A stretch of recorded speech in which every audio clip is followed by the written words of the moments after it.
catches. Definitely catches that though.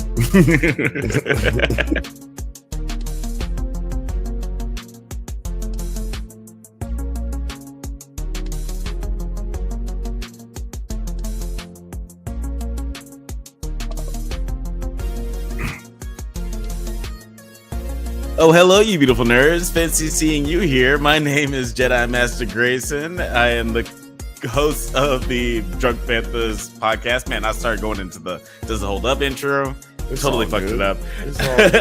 Welcome to the Drunk Banthas podcast, where we talk about sci-fi, fantasy, horror, and all the popular art that we love. Also, we do it drunk. Mostly drunk. Mostly drunk.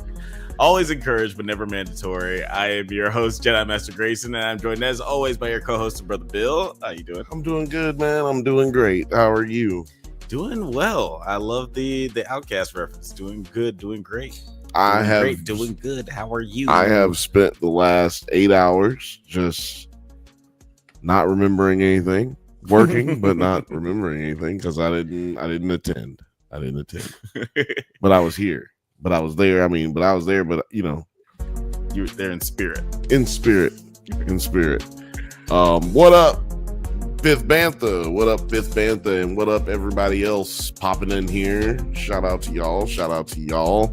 But Alex, you got to introduce our third co-host. How many people are lucky enough to have three co-hosts? Not a lot. That's right. Your favorite night show's favorite night show. Your favorite co-host's favorite co-host is Jeff. Yeah, that's right. Well, it's Ricken. Ricken in the building. What's going on, brother? How's it going? I reckon it's going pretty well. I see what you did there. Do you guys want to know a fun fact? Oh, always.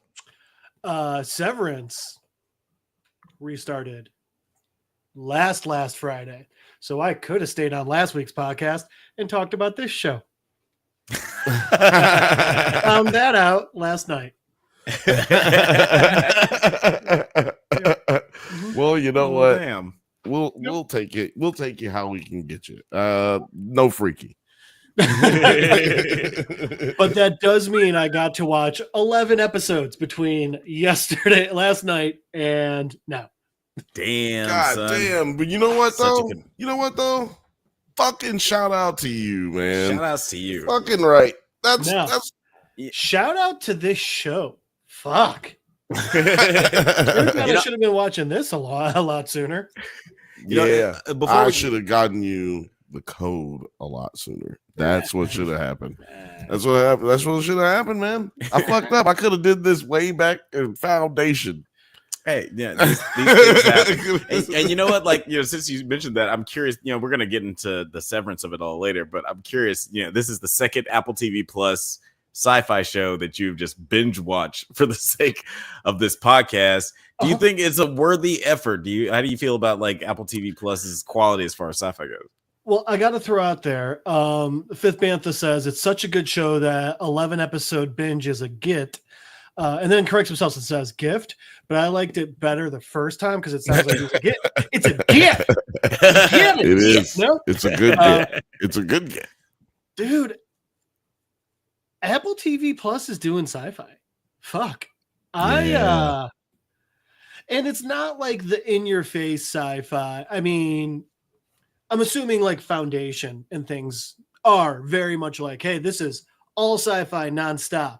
But both For All Mankind and Severance are really good in the sense that they're like, oh, it's just the normal world, and this one crazy sci-fi thing's a part of it, you know? Yeah.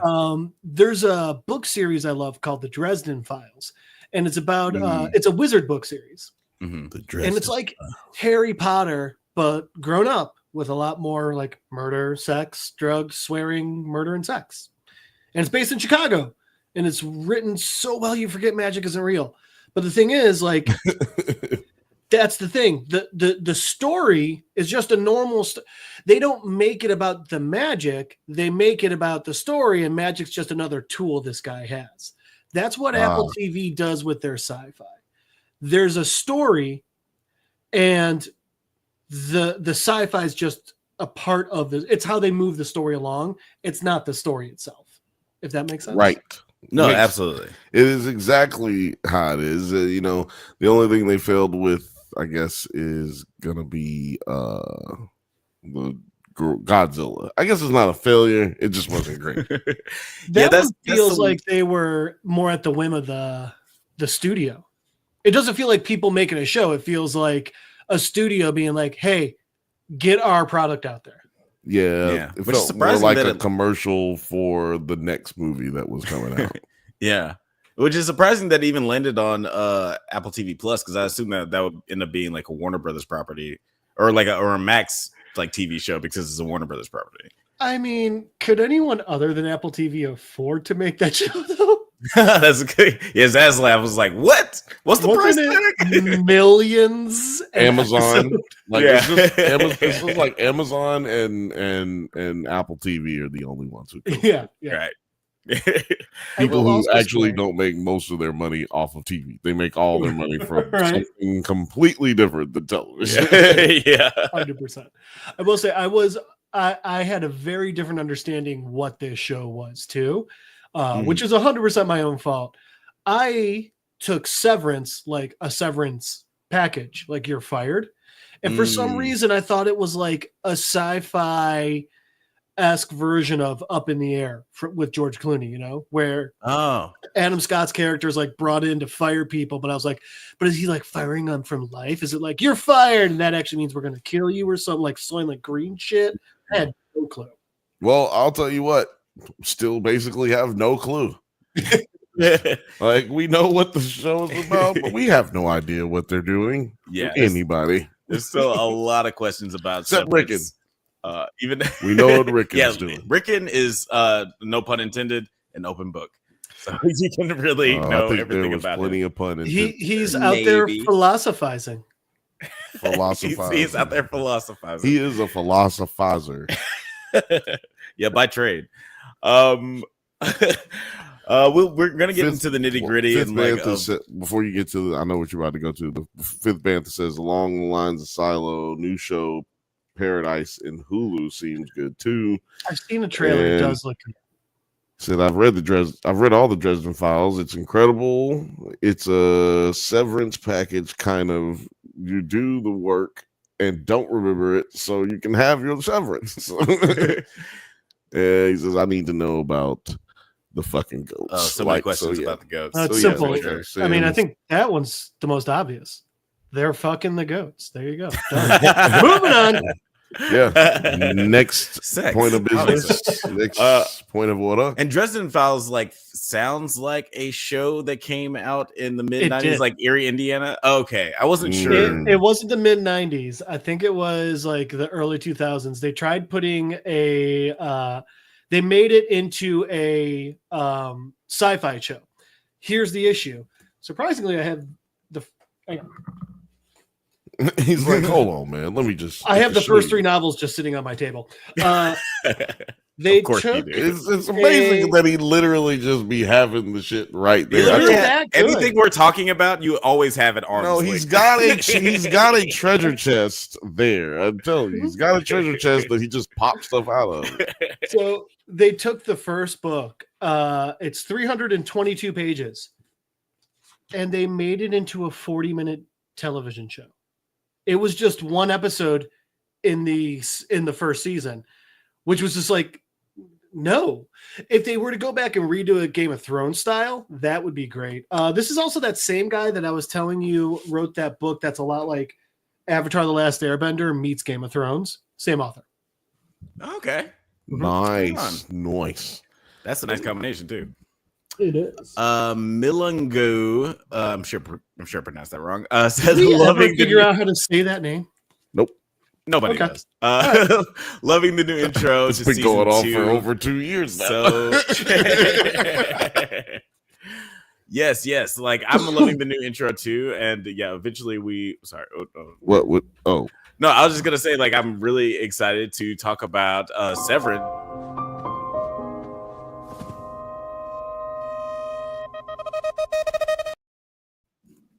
So trippy. So trippy. Love that intro. And I have have so many theories about Severance that haven't even been like people have been making all kinds of theories, obviously, but there's one theory I have that I've not heard anyone say. You gonna save it till the middle. Yeah, we're gonna save it. Yeah, that's what we call it in the showbiz, a teaser. Yeah, because I'm sure I've got the same theory everyone has.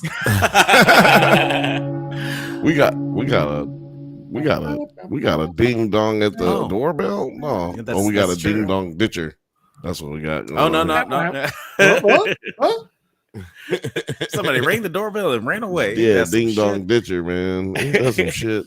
But yeah, we as you guys know, we are going to be talking about Severance, and as always, we're talking shit. But I just want to remind you guys that the most prestigious award show is right around the corner. Oh yeah, that's right. It's the Drunkies, the Drunk Banthas Awards. Will be coming in just a couple of weeks. There's no Drunkies music. There's some Drunkies music. You know, I'm gonna add that for next episode. Okay, next episode for sure.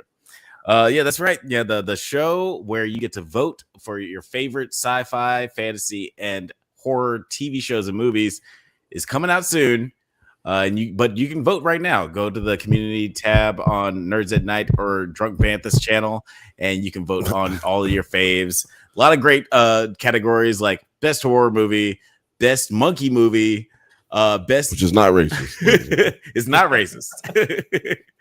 And MVP of the year. Like there's a lot of great awards out there. MVP of the year. But and there's another who's winning you MVP right now. Who's winning MVP right now? It's looks Kendrick like Lamar, it's Kendrick nigga. Lamar. You know who the fuck Yeah. it is. It's pretty crazy. It's yeah, you know what time it is. I'm riding for Zendaya. Like that's no secret. That's jump off that train, man. Go on, jump off that train, man. She's finna lose. Baby. She's got some good votes in there, and I've been surprised by some people who don't even know who Kendrick Lamar is. That was pretty interesting. Some comments out there. But let your voice be heard. White, boy. Y'all know who Kendrick is. Y'all white in the mud. But yeah, or what chaotic theory. You know what I mean? Chaotic truth. Excuse me. Chaotic truth. You might not have ever heard any of these things. That's one of the things I love so much about. Oh shit! See, I told you it'd be ding dong ditchers, man. Hold on, get the dough. Oh shit! Oh hey! The philosopher of the barbershop variety is in the building. What's up, man? Is that what you call me? That's what you call you. I was gonna say, is that what you call yourself?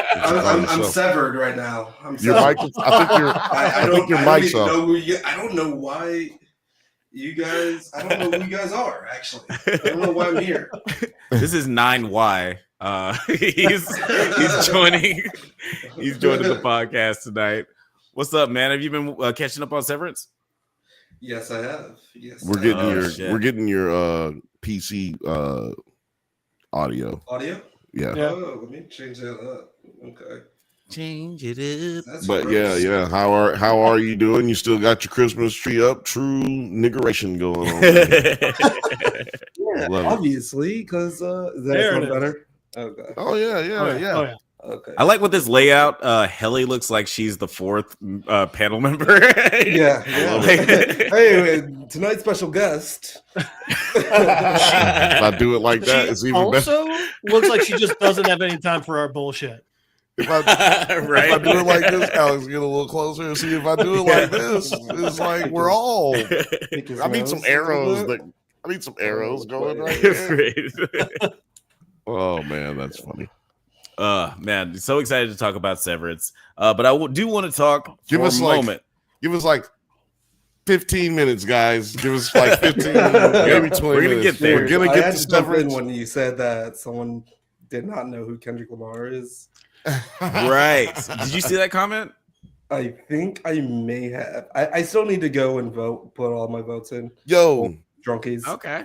come on, Nerds at Night, people. Make yourselves. Come on, man. I know it's Nerds at Night, but we cool. There's cool nerds out there too. Y'all have a bunch of votes though. There's a bunch of votes. Yeah, votes. Yeah. Votes. Nobody watches the show over there. Yeah, you guys. I don't know why it's not translating over. Because People like voting. People watching. Yeah. Yeah, people like voting more than they do like committing to watching a thing. We just need more polls. But we over there. appreciate the interaction. Like honestly, we appreciate you guys like voting and getting out there and trying to get your choice to win. All of my people that I voted for are definitely losing this year.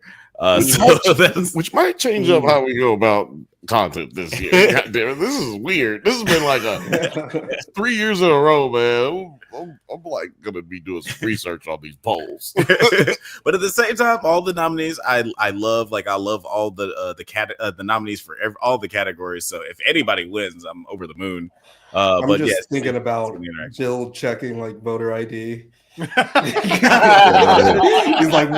how come you're not watching? This is I'm trying to check. What's going on? You be looking at motherfuckers' ages, checking them out. Yep. Do you know about the Christine Milioti bit? No? Well, then you should. Your vote doesn't count. Yeah, that's a good litmus test.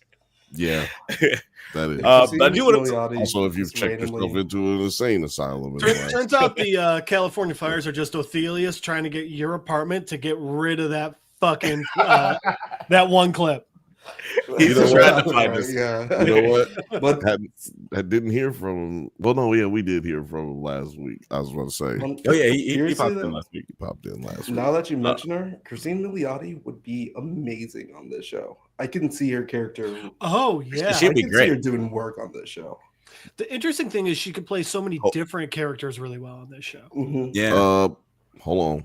You go. What you got for the Oscars, Alex? I know you mad about the Oscars. Yeah, like I have some feelings about the Oscars. Like honestly, I don't want to go through all the Oscars nominations. That was not supposed to be a segment. It was just hard. Subtle segment. Hit hard left. I still need to watch Amelia Perez. Yeah, apparently you don't. If you listen to the internet, listen to the internet, you do not need to watch that movie at all. But I mean, it's definitely grabbing up a lot of nominations, like second most nominations of all time for any movie in the Oscars, 13.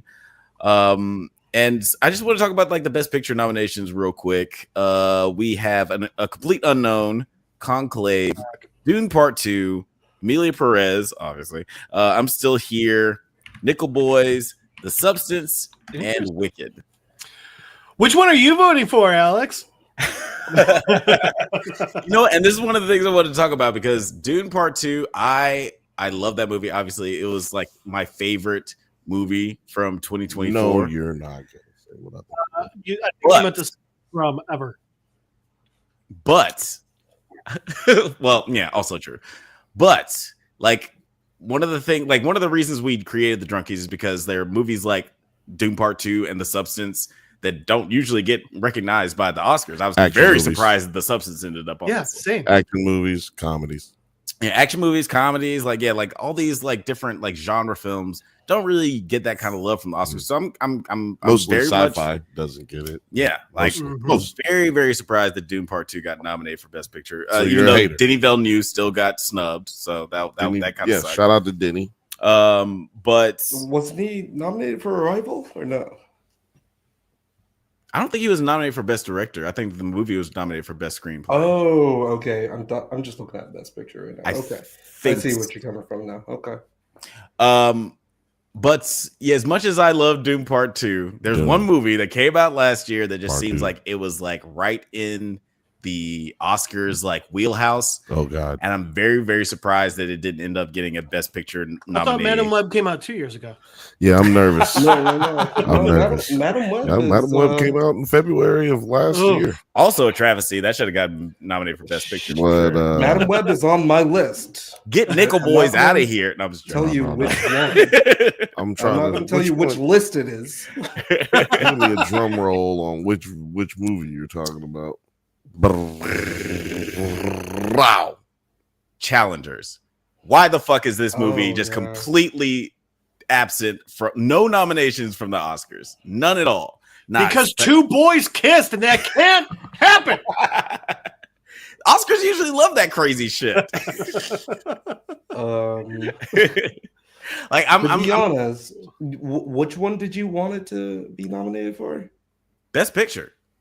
That was the best movie. That was the best normal movie that I saw last week. It's not like a sci-fi or anything like that. Okay. We didn't talk about it on this channel because we don't talk about those kinds of movies like normal ass dramas. But that movie should have. I wouldn't even think it's a normal drama, but get your normal ass drama about this motherfucker. Well, normal. Like it's not. There's not like space aliens or anything like toxic that. Drama. This motherfucker. When you get drama, I need you to like throw plates on the ground and goddamn. I need to hear drums with that. Yeah, drama. Man. You know what? I need motherfuckers to just be shooting and shit. I need motherfucking caps popped. I mean, there was some good ball work in that movie. Okay, you need to relax. No, like I feel like y'all would agree. That is like when I didn't see the movie, so I can't tell you how good the ball work was. Did you see Challengers 9? The ball work was great. It's wild.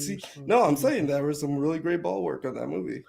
Okay, so you got off your piece right there, or you want to continue to? No, yeah, that's all I wanted to say. Shout out to Film H. I was just gonna say shout out to Film H. Go ahead. Yeah, that's all I really want to say. Yeah, like I'm shocked that like on the one hand, I'm very, very proud of the Oscars for nominating things like The Substance and Wicked and Doom Part 2, but like Challengers is just like the movie that's made for the Oscars and it's actually really, really good. Trent Reznor and Atticus Ross made one of the best scores that they've made in their career.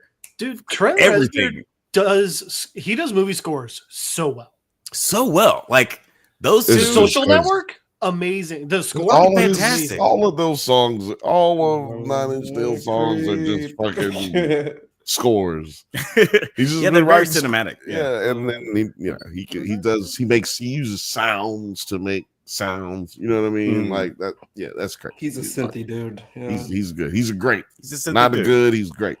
But yeah, that's all I want to say. You know what's Challenger's really best movie in important, Alex? 2024. You know what's really important in life? Because people focus on movies, television, Oscars, Emmys, Golden Globes just finished. Jesus fucking Christ. People forget what's really, truly important in America. What's that? It's motherfucking reading. And reading comic books.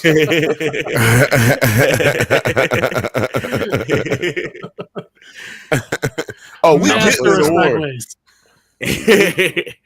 Child niggas ain't getting no awards.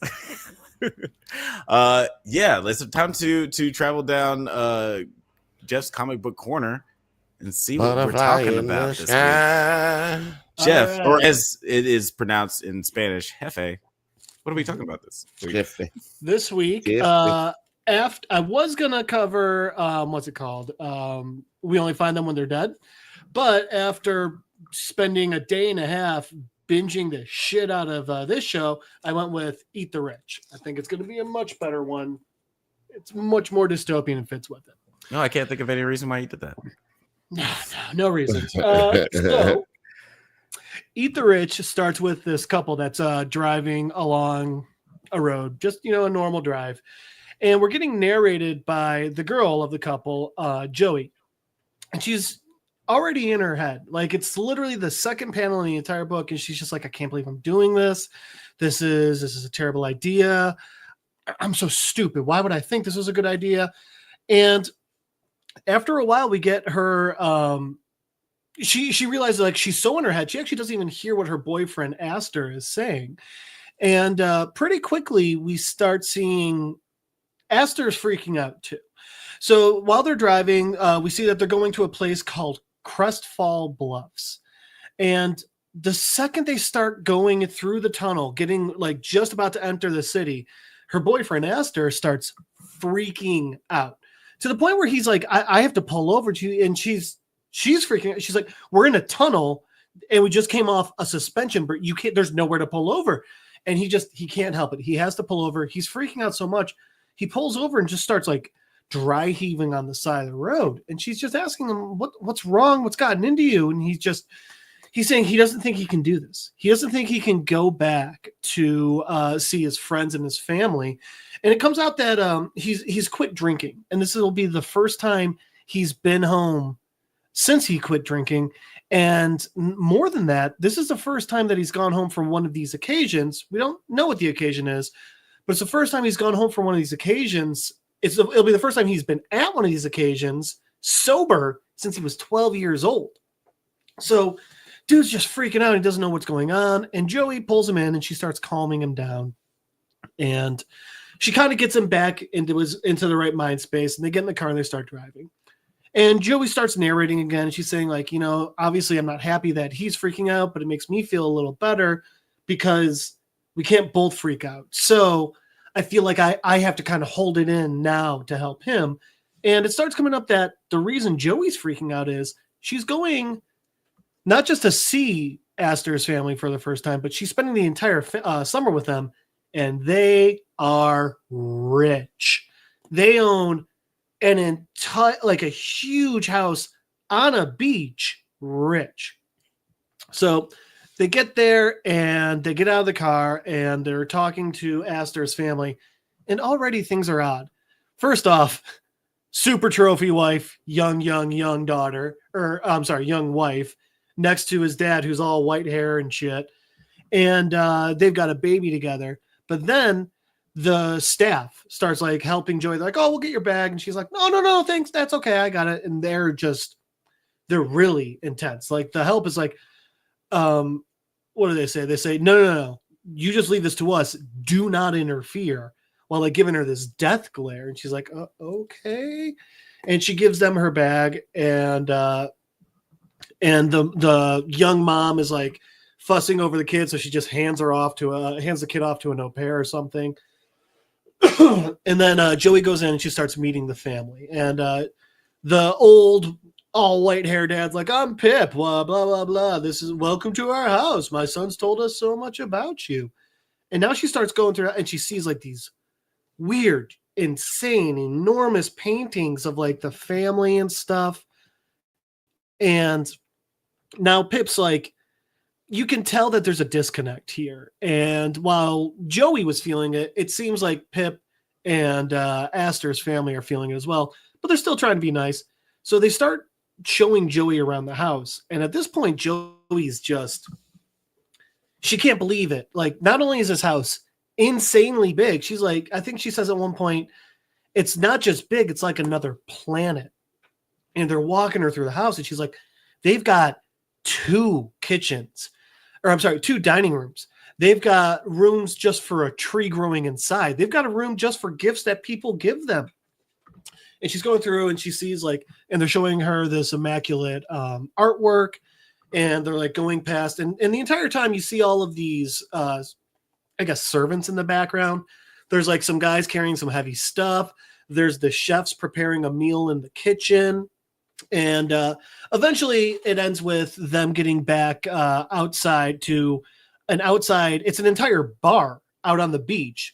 And Pip's just standing there and like offering Joey some drinks. And they get out there. And again, Joey's just like, I've been working towards something like this my whole life, you know, this type of decadence. And she's like saying like, I have to make sure I hide it. I have to make sure that like I observe so I can fit in. Like, I don't want them to see me as other and all of this. And at that point, you know, Pip asks Joey, does she want champagne or scotch? And Astor walks up and he's like, oh, she's not that kind of girl, Dad. And what seems like an innocuous statement really kind of just messes with Joey. Like, in her head, she hears not that kind of girl. And she's like, she's like, I'm just going to go for a walk on the beach. And in her internal monologue, she's saying like, I'm already failing. Like, I'm failing questions I didn't even know I was supposed to answer. Like I was supposed to know the answer to, you know, and it's just, she's just really in her head and really feeling separated from this class of people. So she starts walking the beach, and eventually she sees Astor's little brother, who is a toddler, and his nanny named Petal, of all things. So she walks up and she starts talking, and Petal's like, oh, you know, really digging the dew. And she's got one of those, you know, those paper clips where like you squeeze the ends and like it's got the black metal and it's like a huge binding of paper it goes on. She's got one of those holding her hair in. She's freaking out again. She's like, God damn it, like my hair tie broke. Oh my God, they all saw me like this. And what am I going to do? And Petal's like, calm down. It's fine. It's really not a big deal. Like, yeah, they're rich. It's okay. You haven't lost it yet. Just keep your shit together. And Joey's, very thankful. And she starts talking with Aster's little brother.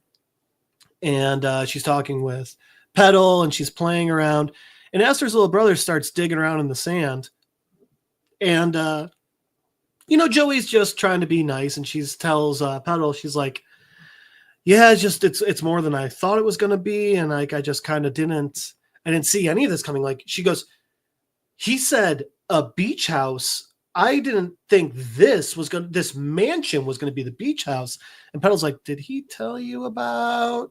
And before Petal can finish explaining it, the little toddler starts crying and the girls start taking care of him. And at one point, Joey's like, well, thanks. You really calmed me down. And she goes, oh, and by the way, like, I know, if you ever need help with him, I nannied nonstop when I was younger. Like, I'm happy to always like take him off your hands. And she's like, what?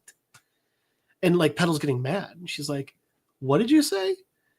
And Joey's like, it's not a big deal. I'm just like, I'm happy to help. And Petal just says, God, they're going to eat you alive. And she just looks at her and she says, you don't offer help to the help, Joey. And Joey's like, but, and Petal loses it now. She's like, no, you need to listen. You cannot even notice us. Like, you can't look at us. If you plan on even trying to get by with these people, you better cut that shit right now, girl. And she says, we're downstairs people. And if you forget that, you will fail. And Joey's obviously just like confused by this. And as Petal's walking away, she's saying like, you got to get your head right.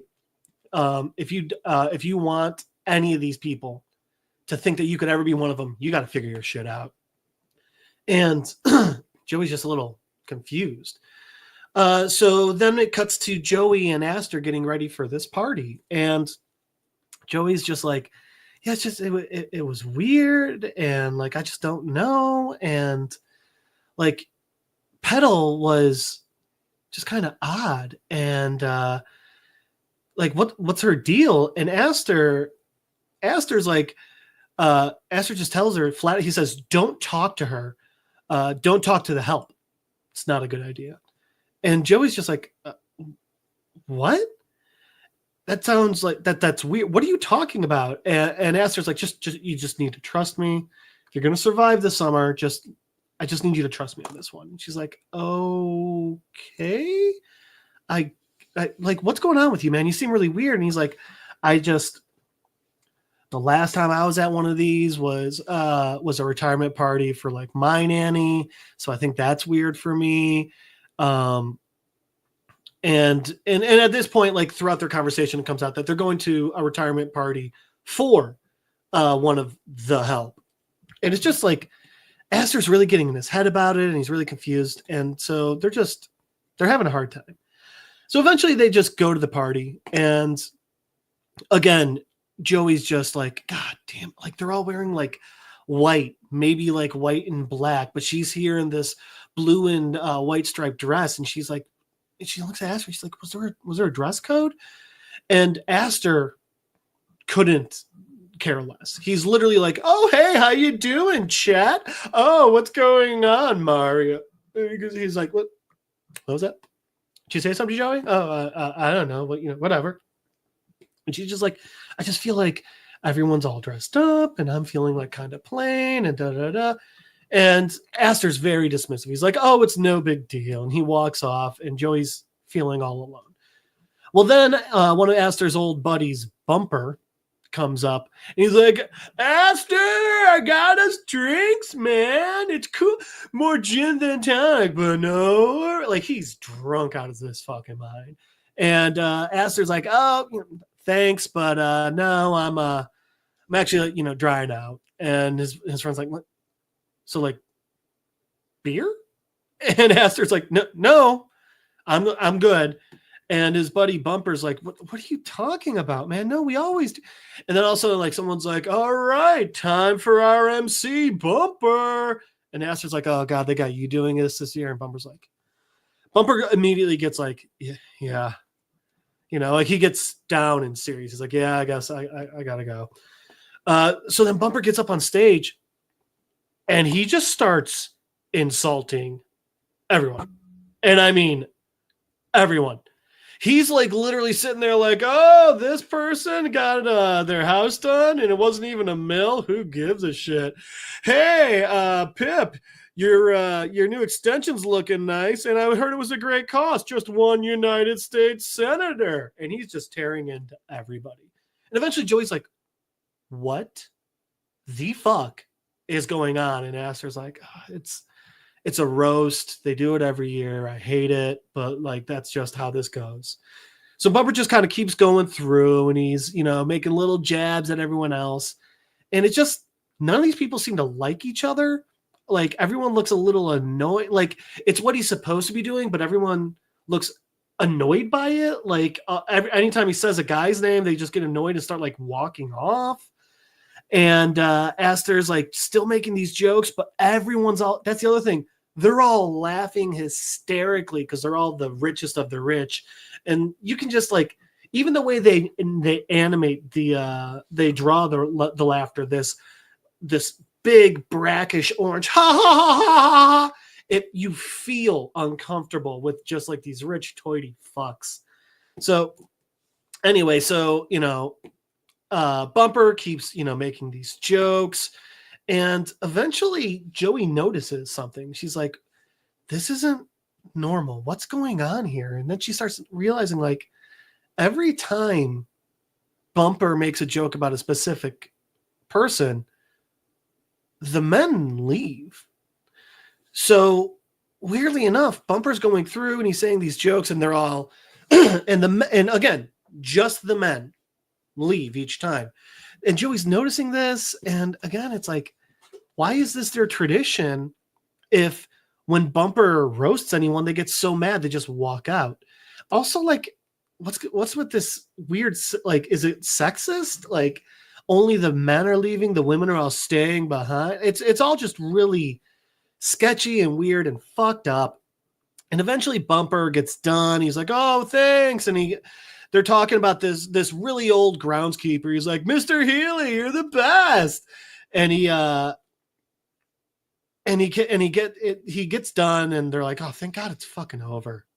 And Bumper just like tumbles off the stage drunk. Like, you know, that drunk where you can see them walking and every single step you're amazed they haven't fallen over. That's Bumper at this point. And he's like, thank fuck it's over. And then Bumper gets real close to Joey and he just says, you should get out of here. And Joey's just confused. And at this point, Aster's ridiculously too young stepmom comes up. She's like, Bumper, we should get you a drink. And Bumper's like, get the fuck off me, kitty. He's like, I gave my own goddamn drink. And Bumper starts storming off. And it's just, like I said, it's weird and weird and weird. And then all of Aster's old friends want to see Joey. And they're like, oh, tell us about this new girl you brought. But like, then when they start talking to and more about her, you can tell it's got like, there's all these bubbles, but every single one I read in that annoying, like, Hamptons, New England, I'm too rich for you. How dare you look at me? Do you know how much money I have? Like I'm reading them like, is it true Kitty bought a genuine Thistleburn? And it's like, only 108 thou. And someone's like, pearls, they're so it's just like, it sucks. Everyone here sucks. Joey feels uncomfortable. She can't deal with it. And everything feels like almost claustrophobic and like, what's going on? And she could just tell she's out of her depth. She made a mistake coming here. So she goes outside to get some air. And she's just like, how am I going to do this? I have to survive an entire summer. They don't even like each other.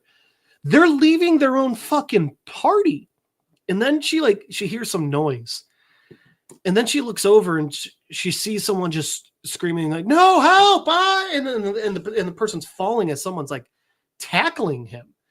And Joey's confused. She just sees this guy go down in the sand, being attacked. And then Joey's just like, wait, what's happening? Like, no. And we see a knife rising and falling. We see Pip, blood all over him. We see the retirement guy just begging for his life. People are making those silly, snide, rich person jokes at Pip now, like, oh, old boy, you almost weren't able to catch him. But then Pip, with blood everywhere, is like, oh, but I got him. And then Pip says, oh, hey, do you think you could give me a hand? And then they all break out laughing as Pip starts dragging this body back towards them all. And then finally Joey sees that all those men that were leaving that party, they all went to the beach and they all murdered the groundskeeper, tore him apart, and they're cooking him. And that's the end of the first issue. Ooh, Jesus. Okay. Yeah. Okay. Holy so shit. after Severance, this book felt very, this is going to fit. Yeah, it definitely I mean, fits that corporate conspiracy vibe for sure, and it had like notes of Ready or Not to me, like especially with, like bringing like the the newly betrothed to meet the family. Yeah, Yep. Yeah. Playing in a game that she doesn't understand. yeah. Yep. And it's another one that's only 5 issues. Only 5 Oh. issues. Wow. Mhm. Okay. Okay. I Yeah. love the artwork in that too. Like It's how great. all of the different like solid colors Mhm. that represent different things. Like how you were talking about the laughter. Yeah. That was Like the that's way good. they drew that laughter in there, you could just tell it was fake laughter Yeah. just from the colors and the hard lines that they chose. Yeah. It's a really interesting book. It's like, yeah, it's my time. Yeah, it is. Yeah. Yeah. And they're like, and that's like almost the same color that they, you're going to have to, I don't have to see the panels again, but that's almost the same color as the fire. Yeah, exactly. It That- is yeah, that same yeah. orange. Yeah. Yeah, that's pretty cool. And it's interesting because like it feels like you said, like very Ready or Not, in the sense of like, oh, it's just like that one person who doesn't fit in left out. And then you get to the end and it's like, nope, cannibals. Fuck. Okay. Yeah. Okay. Different We than I just thought. kicked it up a notch. Bam. Sure did. Yeah. Uh, It's like Ready or Not meets the White Lotus or something. Yeah, right. yeah. Yeah, That's that sounds pretty rad, man. Like, are we gonna be getting another issue next week? Or Yep, we'll get you issue doing 2 something next else? week. Okay, right on. Yep. I'm excited to see how that all shakes out. But I guess we should move on to our next Hold on. topic of the night. Oh, what's up? I'm about to set up a goal for the super chats. If we can get to 15 super chats. No, you know what? I'll set it to 10. If we can get to 10 super chats, $2 a super chat, I will do a live stream on Friday. Ooh, okay. I will do What's an going on extra Friday? live stream on nothing. Not a goddamn thing. If we Maybe don't- Possibly Hold a on. live stream. I was about to say not a goddamn thing if we don't get these goddamn super chats. I'm tell you that much. I got That's book another fucking club, thing. you know. Let's see. Yeah, I was like, Yeah. what's the Super Bowl? The 9th? Yep. Over there? The I was day gonna say. after, The drunkies. That's right. Oh, that's okay. going to be an alcoholic weekend. Yeah. Yes, sir. I'm going Contact. anonymous. Yes, contact your doctor on Monday for sure. Oh, I All talked right, to I'm him. gonna There's do gonna it. be I'm gonna No do it. Anybody want to join me on? No, probably not. But I'm hitting this right now. Friday night. Boom. It's out there. The goal has been created on Drunk Banthas channel. I think I'm about to set the same goal over there on NerdsatNite right now. So yeah, Friday night, baby. Yeah, guys, get in there and I got interact. book club, and I've actually read the book. Well, I'm almost done with the book this time, so I should probably go. Yeah, you should actually go if you decided to read the book. Of what? Severance? Never mind. No. A book that he's in the book club with. Oh. What's the book? It's real exciting. It's real uplifting. The Tattooist of Auschwitz. Oh, that is that heartwarming. books Gers and Pers recommended? I don't know if Gers and Pers recommended it, but my book club did, and it was like, all right, this seems fun with everything that's going on lately. Really glad that I'm using my escape to read about Auschwitz. Yeah, I'm sure that brought the sun right on out. Just a really happy day when you crack that book open. But today we're going to talk about something slightly lighter in tone. Slightly lighter than the Holocaust. We should put that on the poster. Slightly lighter than the 80th Holocaust. anniversary. It's definitely not as hot. It's the 80th anniversary of Auschwitz closing. That's why your book club recommended it. That was about I have no idea. What was that To be about? completely honest with you. Good. Nobody heard it. It's all good. Severance season. I heard it. No, I mean, I was talking to you when I said nobody heard it. I mean, So- but at that point, there's You 6 heard people talking. exactly. So No, I'm it's saying, like- but you heard. So Yeah, I heard. There was a private conversation, basically. And Frothy, it's That's right. fine that you're late. I literally just finished comic book, so you're good. That's right. We are Frothy watching. was You are right on apologizing time. for being late. He's got no bother. Oh, you know Hi, what? hi. Hi. That's right. Where We're is talking it at? Right here? Severance, season 2, episode 2. You don't have to worry about it this time. Oh, I tried do to create a new one and it didn't work out. Oh, I want to play this. You know what? We're talking. I just want. Can I do it? The Okay. format's fucked up. I'll do it It's later. like I was just yeah, gonna don't hit worry. that one. But it's Yeah, fine. don't. It's That fine. one's fucked up. That All Are one you is- guys glitching or is Bill having a stroke? Yeah. It'll be- everything will be better yeah. next week. But yeah, like the season 2, episode 2, it's kind of mirrors Silo, where we get two different solo Silo, where we get like 2 different aspects of a pilot. Like we get the pilot from one person's perspective, and then we get the pretty much the essentially the same. Like not the same events happening, but like different events happening at the same time in a different perspective. What did you think of this opening? Like we see what is happening with the Audis now, like what they're experiencing in these 4 months. Yeah. Well, I'm going to give a quick thing because I really am interested in what Jeff has to say since he just saw it and he just caught up. That's right. And he just He like just binged experienced it all like at Oh, one really? time. He just experienced That's it all at one I time.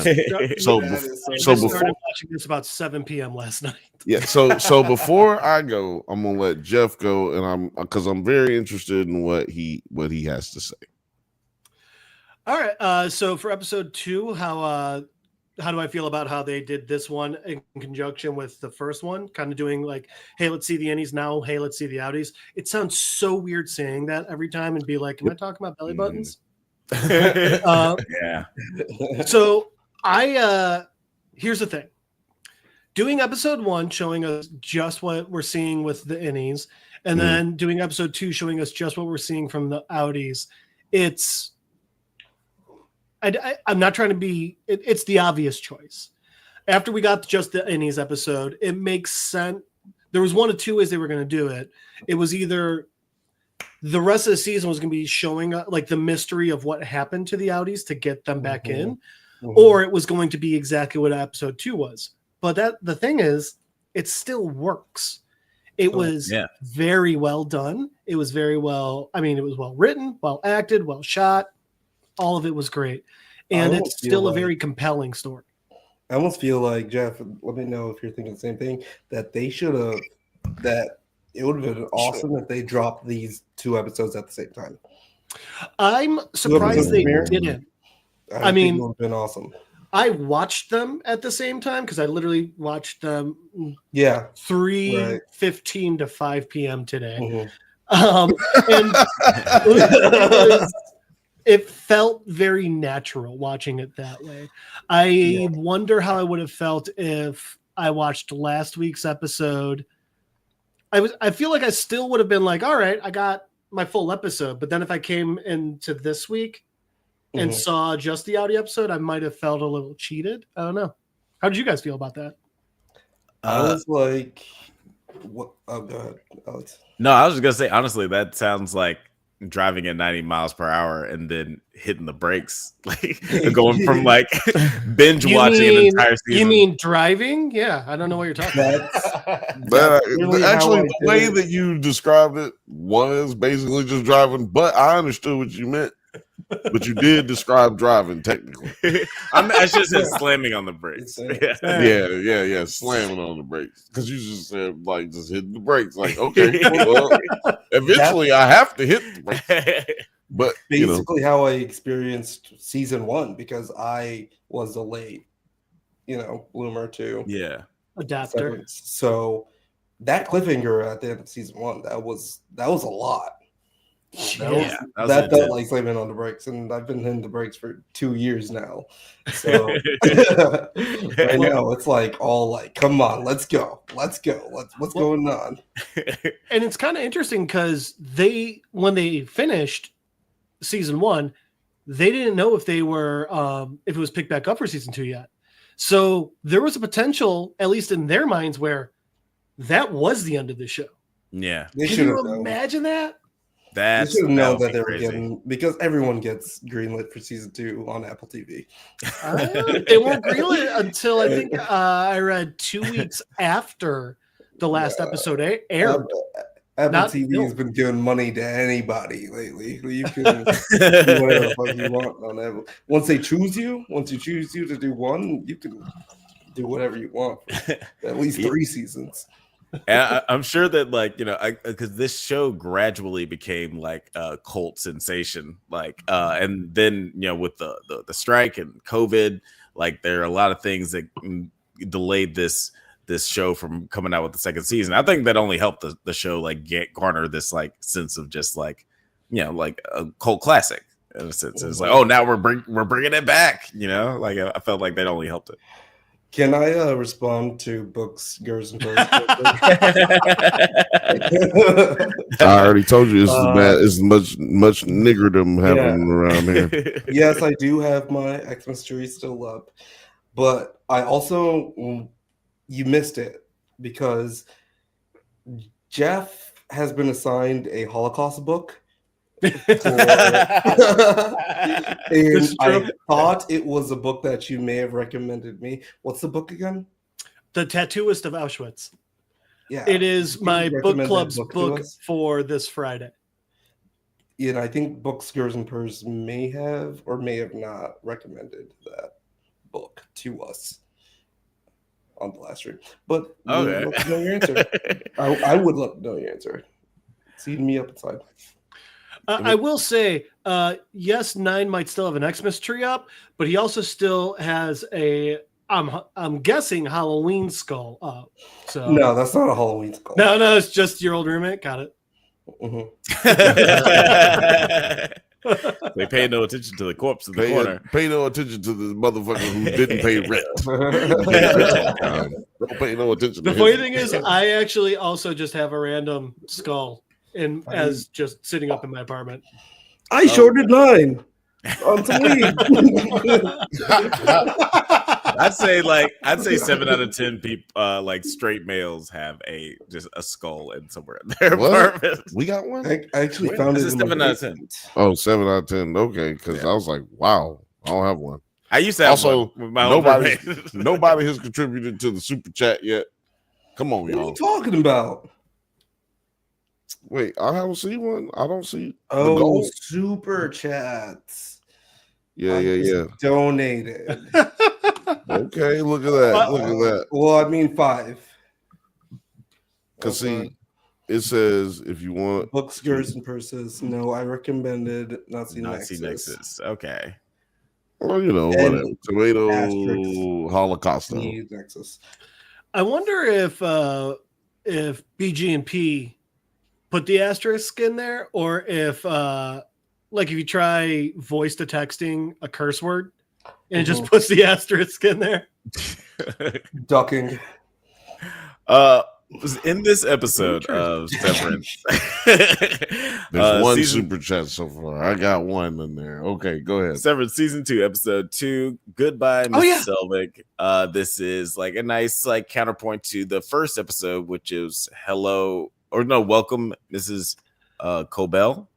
Following the overtime contingency. Hello, Mrs. Cobell. Following the overtime contingency, Milchick is tasked with doing damage control and fires both Irving and Dylan. Irving lies to Milchick about his whereabouts that night.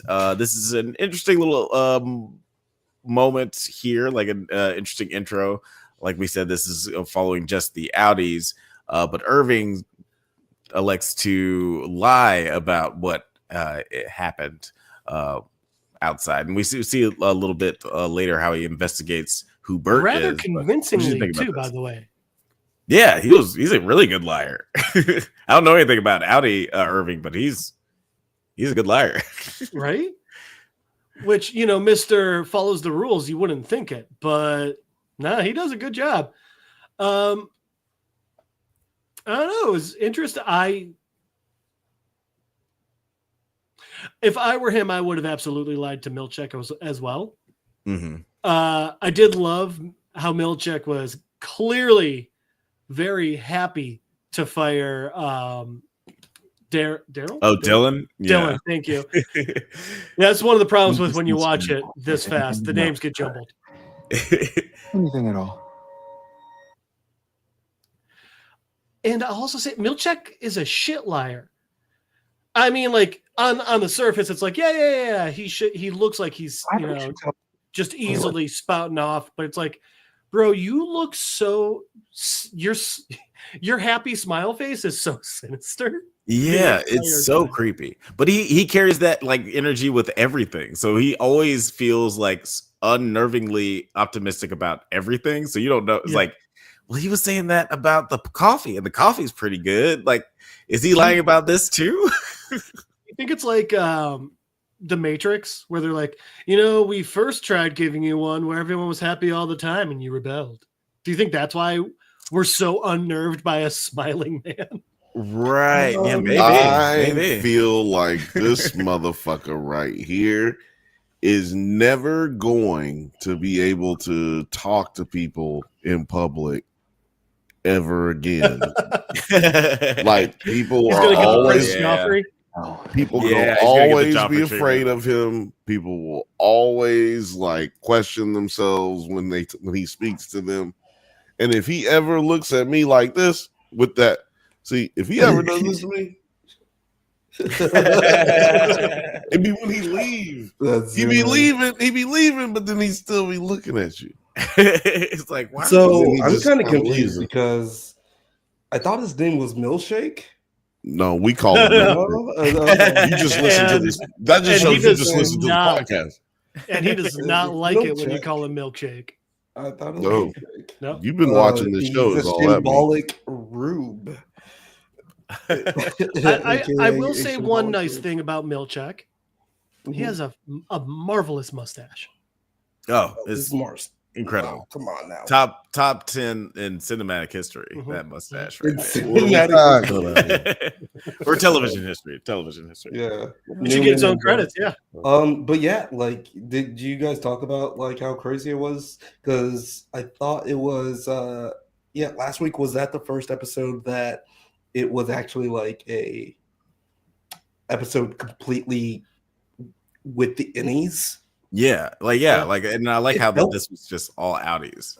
It felt claustrophobic. We also kind of talked about it. Well, this show, anytime we see the innies, this show is claustrophobic to me. We talked about Jesus. We talked about that last week. We talked about that a little bit last week. Terry was here, wasn't he? He wasn't here for that conversation. It was just you and me. Oh, it was just you and me? Well, I was drunk. Anyway, I was unaware the show was out. We did right. Also, yes, he cannot blame his inebriation on it. No, his alley. How's there not been a Saturday Night Live sketch about like outies, like, or innies coming in and they're just like completely hungover and they have no idea why? Did you see the Tim Cook little sketch intro that he did for Severance? Oh no, I didn't see it. It Is cringy. Speaking of intros, I said segues. I want to talk about the intro. This is the first time we got the intro in this series so far. First episode, they didn't have an intro. Also, I want to say this show works perfectly if you watch it one episode at a time or if you binge it, because I've done both. But yeah, I want to play the intro because whoa, Jesus Christ! You forget and you accidentally did that with your hand. hand. Why do I do that with my hand? That just is like obvious that I do it with my hand way more than I should, right? That's obvious. Like a copyright approved version. Anyway, I was gonna say so the intro. No, so like the guy who did the intro the previous time, he's the same guy who did this one for season 1. He did not. Larry. He didn't have a idea of what the show was about at the time when he like first came up with it. He just kind of had like, I think they said he had 50 pages of the script. He didn't know what was going on, but this time he had the whole script. So there's little tidbits in this one.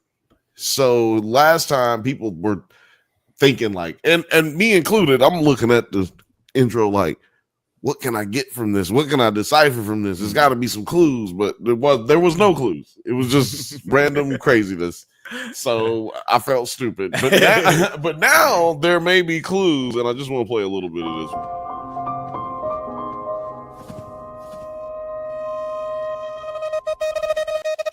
Oh Jesus, that was not enough. But you know what I mean? Goes all the grudge at the end there. It goes all the grudge at the end. Very grudgy. Oops. Which, by the way, I will say until the day I die, better than The Ring. Yeah, kill the music. Kill the music. Actually, I'll second that. Yeah, for sure. I love the grudge. It's still, you know what? I'm glad that you brought up some stuff, imagery from this intro, because this little creepy Kier baby. Just pause it right there on the Kier baby. I have a weird theory that the first Kier, like we always see that wax figure of him, and this baby here, that baby. I think the baby, just because the way he looks, we're gonna be getting an Owen Wilson cameo later, because that guy looks exactly like Owen Wilson. He's good friends with Ben Affleck. I'm saying, like, Ben Stiller. Ben Stiller, and also Ben Affleck. I don't know if that's true at all. No, I'm just kidding. But no, yeah, he's good with friends with Ben Stiller. His face, like, especially in that wax figure. I was gonna bring one up, but like, our internet's been acting weird lately. But yeah, like it looks just like him. It's because of natural disasters. Oh my god! It's because of LA fire. Yeah, it's because of fire. It's kind of crazy because this literally is like 10 minutes into the episode that we get a lot of story before it's not a cold the open. intro. It's a froze open. And there's frozen. You pulled out. This is the push up. Remember them push pops? Like that's we have basically all of the scene with Selvig, Cobell, whatever she wants to call Kovelbic. Yes. Kovelbic. Yeah. Let me just play a quick clip from this scene, just because it's interesting the back and forth between these two characters. There's much damage to and I need to interview Dylan to see how he gained access to that. We have something else in mind. I'm gonna play that again since we don't have. Was here. And which one was it? Which one was it? There's much damage to control. And I need to interview Dylan G to see how he gained access to that. We have something else in mind. Bitch. And what goes else in mind is you got kind of fired. crazy, not just with Cobell Vic, because there's so many unanswered questions regarding her character about like what she wants or what she's after. But with the Helly situation, and that's goes to show like my little co-host here. Yeah. That's it. Even in this role right here, she looks cold, calculating, and just blatantly evil. Yeah. Just so much more evil than her any self. Where I'm like, oh my god, she's going to murder everybody. Well, also, her any self though was very determined and very like aggressive. So that's true. You have to assume that that's how her outie is, at least some kind of bit. Well, so a big thing that they do that they've always been doing is the difference with lighting between the innies and the outies. But this is to a whole nother level because the lighting. Hold on, wait a minute. Different lighting between innies and outies. Every time we see them in the actual work environment on the Severance floor, it's a warmer lighting so that they all look, they just look happier, which is obviously the point of this. Right. It's to kind of get you to be like, we're supposed to be seeing it almost from the mindset of the corporation, where it's like, oh, well, they're happy to be here and doing their job. They almost look more alive, as opposed to when we see them on the outside, where everything looks muted, nothing is as vibrant. And so it's almost kind of switching it on us, where it looks like their work life is the real world and their outside life is something's off about it. It's not, it doesn't feel right. It's other. Yeah. But in this specific scene, the way they light Helly, flushes her out so much that her skin does look porcelain white and her dress is black. So she's literally black and white to us. And it's just looking almost inhuman. She's like a half a step above the uncanny valley almost. Yeah, she's very, very creepy and intimidating in this moment. And shout outs to the actress. Like she's like you said, her character is very different than the way that we know her innie. And this is obviously a moment where she's accompanied by the security chief, Mr. Drummond, and she meets with Cobell and offers her a promotion. Does he have an accent or not? I can't tell. He's Icelandic, so kind of. I didn't know if it was that or he just talks very, very softly. He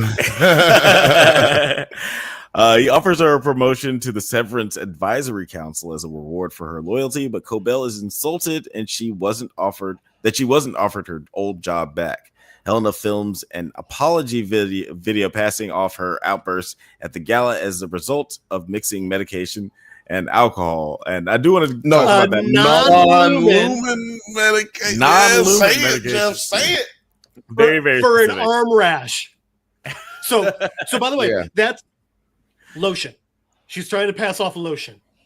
Made me loopy. Lotion makes me loopy. I will say there are some weed lotions that have definitely made me go to sleep. Mix that with alcohol. I was like, God, well, you mix it with alcohol in a blunt? God damn. I'll be saying all kinds of shit. No, you wouldn't. You going straight. You wouldn't be saying the goddamn Roseanne? You ain't gonna say Roseanne shit. on that ambient? Sleep. If you say something, it's gonna be in your sleep. You guys know that funny joke? Hey, they torture us. Let's all laugh. Like, don't you get it? Mostly just because, like, she talks about taking all of their footage away that was recorded. Everyone there is mostly just rich. So, like, were they able just to contain? Like, it did seem believable that they were able to, like, just contain the situation. True, but also, we can. Do we all agree that the chick that Devin met at the birthing class or whatever that ended up at that The one who like I just gave birth to my she's third. severed She's her severed. whole pregnancy. Yeah. Which, Yeah, by the right, way, right. I would too. Yeah. From what I've heard about pregnancy, I don't Probably think a good that she thing. was severed for pregnancy. I think that she was severed because her husband wants to control her brain. Well, I mean, Because if you're severed, no, but if you're, I didn't even do any L's that time. I you didn't even do any 100% L's. did. You went, cuz you went like that. No, boom. Because I'm gonna start doing like Bill Clinton, Like air I'm gonna traffic start- control. Oh. I'm gonna start doing this. Here's a question: how often do you think a person can be? Can you sever a person like 8 times? Well, I don't know, but this is the thing. This is what I was saying. We don't know where she's severed at, right? Like, does she go through the threshold of her home and then is unsevered, or does she leave her house and is you know what I'm saying? Because you can't, because we know that the workers are booted back through entering and exiting the elevator, but for instance, for this lady, we don't know how she's severed and unsevered, and it might even be. Sorry, go ahead, Alex. No, Sorry, you go ahead. No, just like I want to hear his fresh thing. All right. Well, so they tried starting it with us thinking that being severed is a geolocation thing. It's not, though. The overtime protocol, or whatever the fuck it's called, the OTC proves that where you are has nothing in relation to you being severed. They can control when and where you're severed. They just made them think that it was a geolocation thing. Right, but my question is, where does that happen for her? Where that's what I'm saying. They have to turn it. I think her husband's like, let's play with this new app on my phone. And that's what I think too. So I'm like, when does she come out of it, and when does she go back? I think she decided to be severed for when the pregnancy just became, she didn't want to deal with it. She weird. Definitely severed thing through only gonna last. The birth process, right? That sounds odd. Yeah, for through the birth process. Literally, you can make you not feel birth. So I don't know. I don't know why. Yeah. So just a C-section. That's Just what get a C-section. Don't get severed. She's like, yeah, I had my birth, and like, thank God for the severance program. And I was like, that means she definitely was severed through her birth, at the very least. Well, and I'd say, and the whatever aftercare, I mean, like, isn't it like you can't pick up more than a pillow for like 2 weeks or some shit? Like, of them get bad. When Devin confronted her in season 1, right, it was the same time that she was giving birth. So I that baby. I'm just saying that it's like not the reason that I don't think it's the reason that she got severed. But go ahead, Alex. Continue. Well, just in this conversation that that Helly has with Miss Cobell, we don't see her straight up chick. We don't see her straight up reject the job. She like mentions that she's insulted by the idea, and they have like this sort of power back and forth. She also says it in a really weird way. Well, she said it in a very clear way. Yeah, she said it. She said it in a clear way, and also Patricia Arquette talks weird. Let's just say what nobody's ever said for the last 30 years. Patricia Arquette talks weird. She talks really motherfucking weird. Now I don't dislike it, but I think sometimes the weird ones get the roles. You know what I mean? look, it's look at one of the stars from season 1 walking. Yeah, no, it's an aggressive, risky. Nick Cage is still going to work. It's an aggressive, risky choice, but at the same time, those types of things can really work. You know what I mean? When you go against the grain of what people are thinking or expecting to see, for sure. You know what I mean? Like, but that's how she acts. That's her whole career. Yeah. She'll take risks. I think they cast like that with a lot of these characters. Even Dylan, like he was Adam the guy. Scott too, yep. Yeah, Adam Scott. Dylan was like the guy from Spider-Man who was like, "Hey, Spider-Man, do a flip!" Like he was right. He didn't sound like that. Adam Scott was the guy from Spider-Man. I just watched that scene earlier. He didn't sound like that. But I do feel was that a Spider-Man? I don't think that a Spider-Man movie he was in. But no, also, I don't think he was in Also, he was in that show with the white boy who was like homeless and he was a comedian on HBO. Remember when we watched that shit? Crashing. Oh, he's with on that Pete show? Holmes. Yeah, Pete Yeah. Holmes. He played Pete's like first manager. Manager. Yes, exactly. Oh, okay. I think he played his manager the whole time. I think He's a good actor. I didn't finish.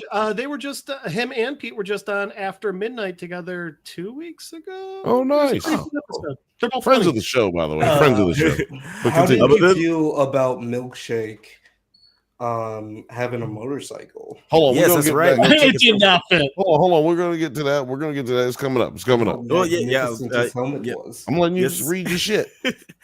Milkshake attempts to convince Mark to return to work, but Mark decides to quit, much to the dismay of Devin, who is concerned that Gemma is alive. Now, this storyline with Milkshake, with the Mark and Gemma is like one of the more interesting things to me, and also this moment kind of like illustrates one of my problems that I had with the first season.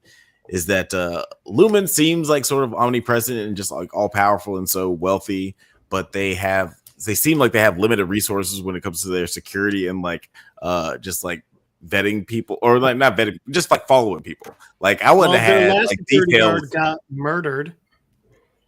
Yeah, but that's the thing. They only have like two. They have like the security, the head of security, and then Milkshake.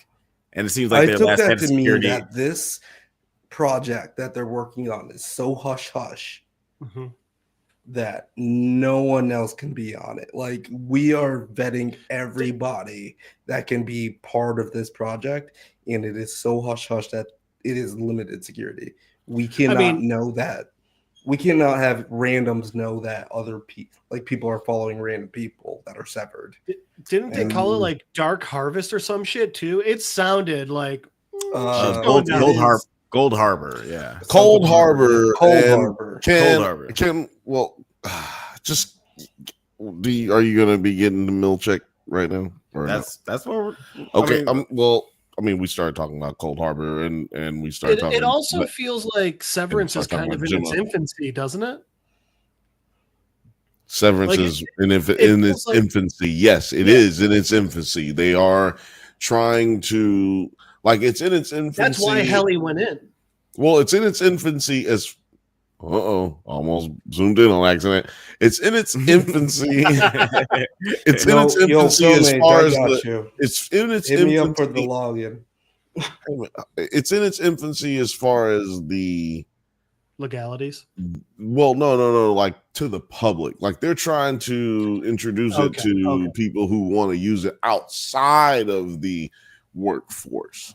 And that's why they're getting the congressman involved and all of that. But I do want to try to stick a little bit to season 2.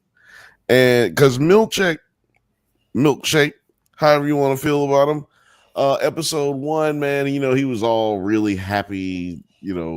We see him putting on that face that we are so used to from season 1. But then episode 2, Milkshake is going through it. Technically, I mean, like he still got that smile, but you know how he in season 1 when he got frustrated, you could tell he was frustrated. He has the frustrated face the entire episode, and because unlike did episode they give 1, you a pineapple? Unlike episode 1, we get all of the outside world that was all chaos. Him not being severed, I'm wondering if he even got any goddamn sleep. Like for 4 days, this motherfucker just was boom, boom, boom. When does Milkshake sleep? I wrote that down as a note earlier. I didn't even have to write it down because let me tell you something. I'm worried about this motherfucker. Right. That's the thing that that I bumped up against in the first season is because yes, maybe you could say that they need limited security. That only stretches so far when we literally only have one guy doing everything 24 hours a day to just catch up on all these other like severed people. It's like they're so omnipresent. They should have some other people where they don't have to tell them the specifics of everything, but just like have a detail on these people. Report back if they do anything suspicious. Like I felt like they get away with way too much shit, like both inside Lumen and outside Lumen, for just how. So what I would agree with. I feel like that's all new. Is all this is when it's happening. Like it's not something that's common at Lumen, right? Because I think, but this is what happens when companies expand. Mm-hmm. See, companies expand, even the government, when it expands without like doing its checks and balances. When you expand too fast, right, you end up having accidents. Things fall through the cracks, and you're also trying to push for that deadline or whatnot, and I feel like that's what's happening. We had Helena doing the in the last episode giving a speech on what was supposed to be about positivity of Severance about her sister, but the opposite took place. So what I would agree with actually more so is that it's not that they have put too little people on it. It's just that they're more incompetent. They grew too fast. They're incompetent. They're not like thinking about all of their, dotting their I's and crossing their T's or whatever. And what they would want to be set up as is that there's a lot of people on this, but this is a secret project that they have not really signed up to take precedence of, and all of a sudden it needs a lot more people than they thought. Right. Yeah, and they're definitely making some hasty decisions, because honestly, the Helena character is like one of the more interesting characters to me as well, because she insists that Mark must return to work to finish the Cold Harbor file, and Milchick convinces him to return by offering him a hefty pay raise and promises that the happiness 20%. that his innie receives. 20%. Yeah, 20%.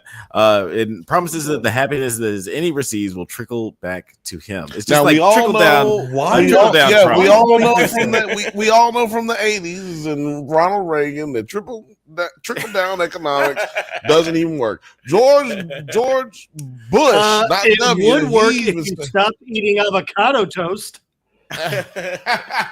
So why 20% though? Because I thought about that number. I'm gonna tell you why. It's a secret in business. 20%. You always give somebody 20% because it's that number that sounds like it's enough, but it doesn't sound like, oh wow, I'm getting this big raise. But you can't poo-poo it because you're like, 20%. I mean, shit. But guess what? That's enough for me to stay. But guess what? The people who are giving you 20%, that's like them giving you nothing. Right. For them. Because guess what? Right. You already had the 20% was already there for you. They've already allocated it for you. You were supposed to get the 20% in 5-10 years. Right. But if they give you 45%, you're gonna start asking questions like, wait, why'd they give me this? They gave you 45% because they're about to pin a murder on you.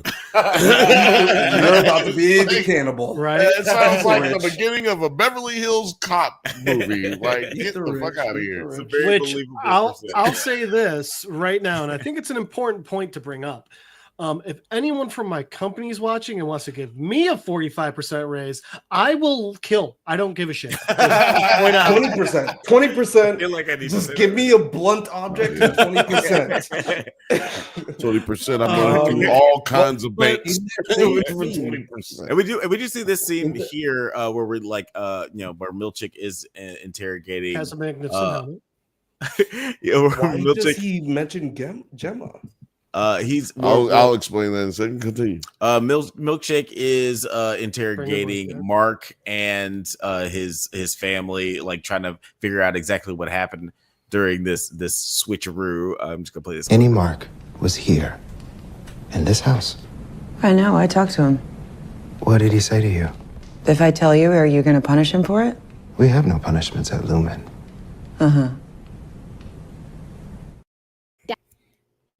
That's suspicious. That's weird. May I also just do? Yeah. Oh, is this from the when he's going over the 3 questions? Like he's fucking Mr. Misplistic. Question concerns your late wife, Gemma. The look on his face there, it was just like, just leave it right there, because he so the reason I believe that he's mentioning Gemma is because it kind of calls back to season 1, where Cole Belvic is watching him and Miss Casey interact with each other, and she suggests that he goes to see her for the second time, or was it the third time even? I think it was the second time. It was at least the second time that we saw. Exactly. And Milkshake was just like, yo, are you sure you want to do this? Like, what's the point in this? And I believe since we've seen in episode 2 that Milkshake has been told, like, yo, Mark S is extremely important and we need to get him back to work. Right. And I believe he's playing on those heartstrings that they've already seen. He was privy to seeing how Mark S was reacting, and like, I think that they felt, hey, there might be something there. We need to keep them separate. That's why they send her back down, right? Right. Even if it wasn't, they were nervous about that. And I believe that this is one thing that he's doing, because after he says that, he plays to the fact that, hey, Mark, your innie is in love. Right. And your innie is all that, you know what I'm saying? So he invokes her name, not because he believes that not because he believes Mark believes she's still alive, but because he is trying to invoke that emotion to then let him know that your innie has an in-office romance. And he's like, well, at least Mark outside Mark Scout is like, at least I can be happy in some form, even if it is only 8 hours a day in a place that I never experienced. Seem like it's not working in his benefit. He's not like triggering that part of, like, he meant to trigger something, but it feels like he triggered something else. That is true. He triggered 2 things. This, what I just spoke of, and also doubt. Because at that, he was so sure of himself. He was just basically told his sister to go fuck herself. You know what I'm saying? Like, he has basically been like, yo, I'm good on all of that. I'm about to quit. It ain't gonna matter. It don't matter. Yeah. But then this motherfucker walks in and gives him half truths. And he knows all of a sudden, yo, these are half truths. Y'all are fucking me up. Yeah. So I believe that. But hold on, I want to talk about one other thing about Milkshake. Okay. I'm gonna bring it up. I want to know what Jeff was about to say. Oh, okay, Jeff, go ahead. Well, and this is actually kind of bringing back to something that you guys had all pointed out earlier, is with having a smaller staff and with him working so much. I don't know about you guys, but I was also getting the feeling that near the end of it, especially like even in that little like, hey, you got to come back that we just saw him doing with Mark, he's getting worn the fuck out. And he's just over it. He's not doing his weird, creepy smile anymore. He's not even wearing his crisp white shirt anymore. He's at a point where he is just frustrated and he is worn out. Like, I feel like Milkshake is also getting to that point too. And I feel like, a part of what Lumen has to do isn't just keep the Severance people around. They also got to keep Milkshake happy because he's at his fucking rope's end as well. Milkshake. Yeah. So I want to just point out right now, I'm going to go to the comments, but also we are doing a goal right now on the Drunk Banthas channel. His goal is $2 super chat. If we get 10 of those, 10 $2 super chats, we are going to do a Friday live stream right here. Fucking bonus episode. So do my like $5 of membership not count towards that, or Or what are you doing here? Doesn't count towards that because it's a goal. You gave. Cool. All right. I was just wondering. And I'm kind of glad you didn't just buy all of it one night because I'm like, God damn, you're messing up my schedule. If I'm gonna be doing, I need to get paid. No, you're getting paid. I need to get paid by the people. I don't want to just be out here slave driving. Film Age Studio said, "What if Severance isn't in its infancy? What if we're watching the end of a giant monolith failing?" That's what. Yeah. That would be falling. Or falling. Sorry, failing is falling. So, but falling is failing. I think that's just like little things like their ambitions towards basically putting one of these severance implants in all of humankind leads to me to believe that they're sort of on a trajectory upwards rather than just like failing downwards. We're all here. I feel like I agree with you there. Well, also, like, I mean, there's little things going on as well, like their whole we gotta catalog the scary numbers. I mean, am I the only one who? That's not what they're doing. What they're seeing isn't what's actually on that screen, right? Like if they can literally sever the two memories, they can fuck with your mind in so many ways. Oh yeah, the Gemma and the fucking baby goats are like my biggest burning questions of this entire show. It's like, what do the scary numbers represent? I mean, it could be like nuclear codes or some shit. But I mean, like, what I'm saying is like, there's a good chance that screen they're looking at isn't actually just showing scary numbers, even, you know? Right. Well, they did say in the first season, which I didn't catch on my first watch, but I did catch on the second watch, that they're not just scary. They're not just scary numbers, but they all have different emotions, which is the motion, the tenets of Kier, which are they have them in there's 9 tenets of Kier and there's only 5 boxes for them to put the numbers in. Right, but there's 9 tenets of Kier, but then there's the 4 tempers. Which is you gotta manage your attitude, manage your tempers. So the 4 tempers are frolic. Damn. Which are Icelandic, buddy. But he has something tattooed on his hand. Can I have frolic tattooed on his hand? Can I play this clip? I just want to know what you guys thought about this, because this was like the funniest part of the episode for me. Okay, on Fridays, there's a fun prize if you win. You mean a door prize? Why he was mad about that. He was like, big mad. You're not taking this seriously. Hold up, before we move on, I got the tenets. I got it. The tempers. Woe, frolic, dread, and malice. And if you look at actually, I have it here. Hold on. I have it here. I'm gonna pull it up. But if you look at the photo of Miss Casey, she looks. Oh yeah, well, yes, she's a very beautiful Asian lady. But she has underneath the work that they do, they have the little abbreviations for all the tempers. I'm trying to pull it up. This isn't very. No, trust me. It's right. Oh man, I'm on the wrong one. You're right. You're right. While you're pulling that up, I've got a fun bit of trivia that relates to our last clip.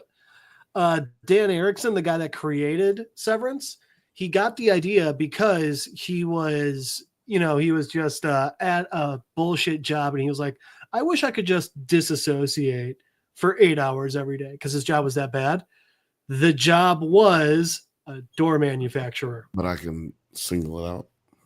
Way. Yeah, his door was like. Wait a minute, his job was a door manufacturer. When he came up with the idea for Severance, the show, because he was like, I wish I could just disassociate for 8 hours a day. He was working a job at a door manufacturing company. So like he worked. So that's why we have that here. Great doors. Great name too. Yeah, great doors. Great doors think alike. Great outdoors, but there's no get the out another of piece here. of trivia is that this dude apparently. I know this actor. I forget his name. So familiar. I started following him. He's one of the what's his name? Stillerites. He's a Ben Stillerite. He's Ben Stiller stuff. Okay. Yeah, he's Okay. Apparently got a bunch of like random congratulations on his role in Severance in season 1.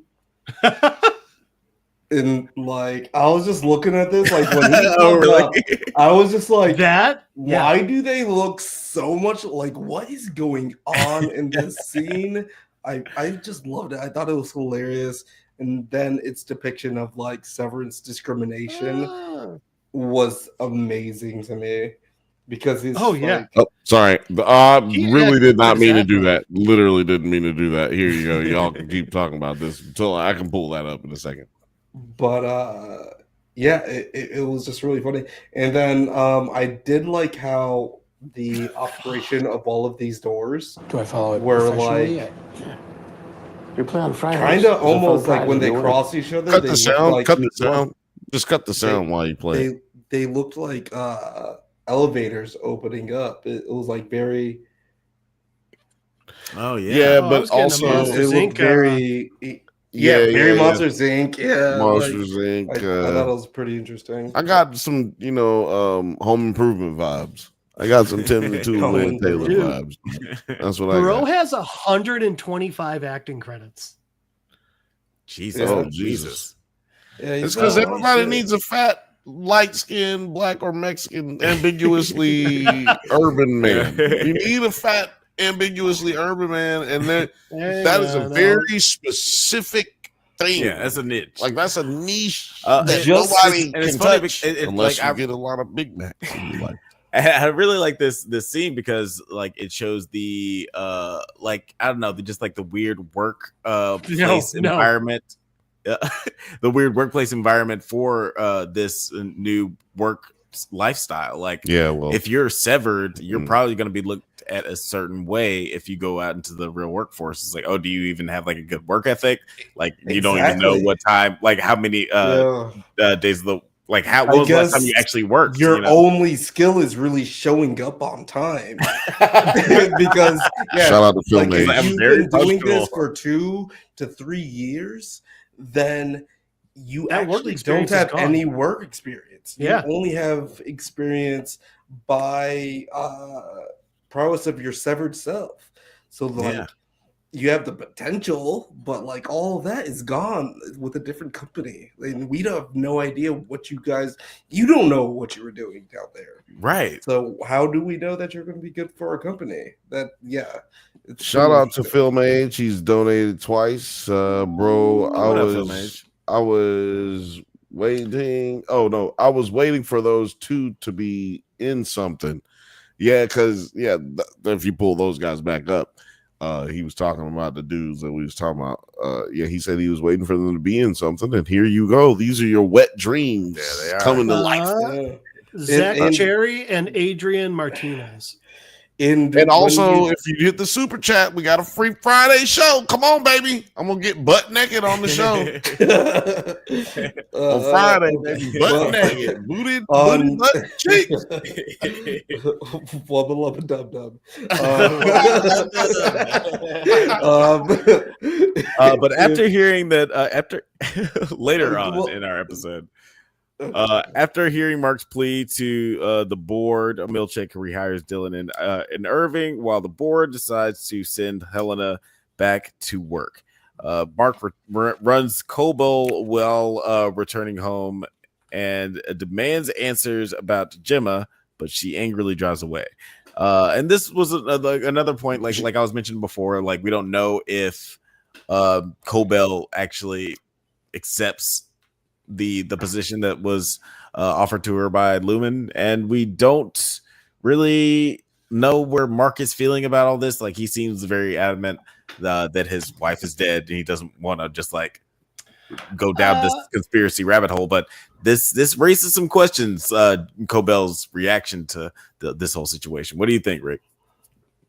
Well, I actually don't think that Mark is convinced that Gemma's dead so much as he needs her to be dead, because he's already gotten himself to a point where he's accepted it to such a level that having the hope again is just like tearing open an old wound, and he just doesn't want it hurts so much that the hope would even be more painful, So I think that's more of it. But the entire time, I mean, that's why he gets so mad at Devin, is because a part of him does believe. And he thought while he didn't think I think it was at a point where he was like, well, while I might not ever be happy again, at least I can let this scar over, So I think that's what that was. God damn it. I also 4 am minutes left on this 100%. goddamn super chat. I'm also 100% convinced Kobelchik is still working for Lumen. Yeah, it kind of feels that way, just because we didn't see the resolution of that.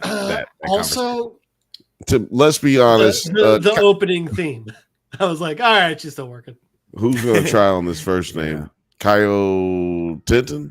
Chow Tintin? Chow Tintin says, let's be honest, showing up on time is a great skill. It's a skill that I have not mastered in my and also all of my life. How about you show up on time? You know what? Hold on. First of all, don't get defensive, y'all.